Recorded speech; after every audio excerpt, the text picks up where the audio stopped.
সিনেমাটা আমি ইচ্ছা করে ছাড়িনি। আমার ছাড়তে হয়েছিল যে আমার বাবা যখন অসুস্থ হয়ে গেলেন, ব্রেন স্ট্রোক করলেন। তো আমাদের ফ্যামিলি অনেক ছোট, আমার তো ভাই বোন নাই, আর আমার বাবাকে দেখার মানুষটা সেরকম ছিল না। তো এরকম ব্রেন স্ট্রোকের রুগীদের পেছনে অনেক সময় দিতে হয়। আমার মারও তো বয়স হয়ে গিয়েছে, তো আমাকেই আসলে দেখতে হতো, যেই কারণে আমি এই সময়টা দিতে পারিনি। বাবার মারা যাওয়ার পর আমার মাও অসুস্থ হয়ে গেলেন, তো ওনাকেও আমার দেখতে হয়।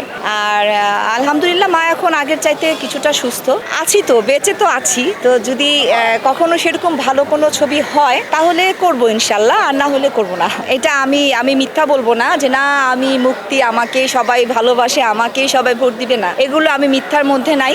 অবশ্যই কাজ করছে, অবশ্যই আমার মাকে সবাই ভালোবাসে। ফিল্মে আমার চাইতে অনেক বেশি পরিচিত আমার মার একটা প্রভাব তো অবশ্যই পড়বে। আমি যখনই যার কাছে ভোট চাইছি একটা কথাই সবাই বলে, তুমি কিন্তু আমার মার নাম নিয়ে বলে যে তুমি কিন্তু তার মেয়ে, তুমি কিন্তু আনোয়ারার মেয়ে, মানে তুমি আমাদের সন্তান। তো সেটা আমি আসলে ভীষণ গর্ববোধ করি যে আমি আমার মায়ের সন্তান, এবং আমার বাবাও খুব ভালো একজন মানুষ ছিলেন।